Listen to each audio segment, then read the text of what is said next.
Hello, how's it going? I put together this little presentation on factorial and recursion. Nice little animations as well. So firstly, I wanted to talk to you guys about what recursion is, and in the simplest sense, it is defining a problem in terms of itself.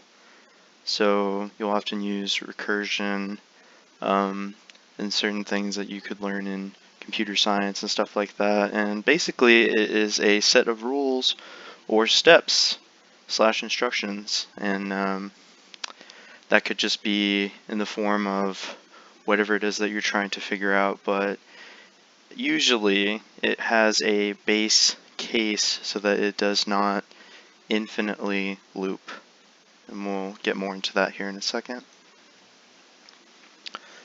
So usually you'll find recursion in the form of do some stuff until this thing happens, which is your base case scenario. So an example would be the function factorial, and 5 factorial we know to be 5 times 4 times 3 times 2 times 1. And we know this because we've been told this, but say for example somebody doesn't know this, well, there is a process to it. And that process I will be using the Simpsons to display this example of 5 factorial.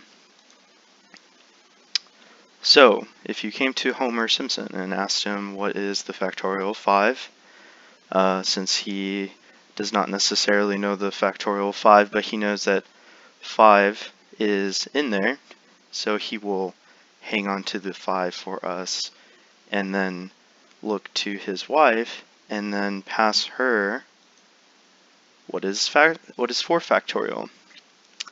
And from there, she doesn't necessarily know what 4 factorial is, but she knows that there's probably a 4 in there.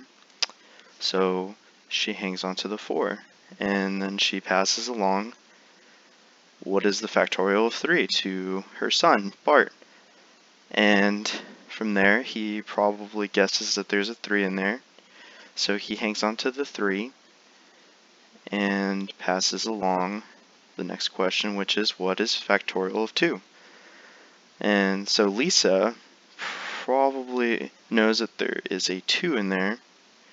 So she goes and hangs on to the 2 there for us and passes along what is the factorial of 1.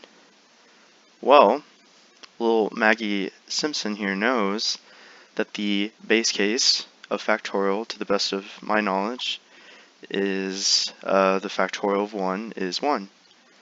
So at this moment, the recursion stops, and you essentially are left with the final calculations to do.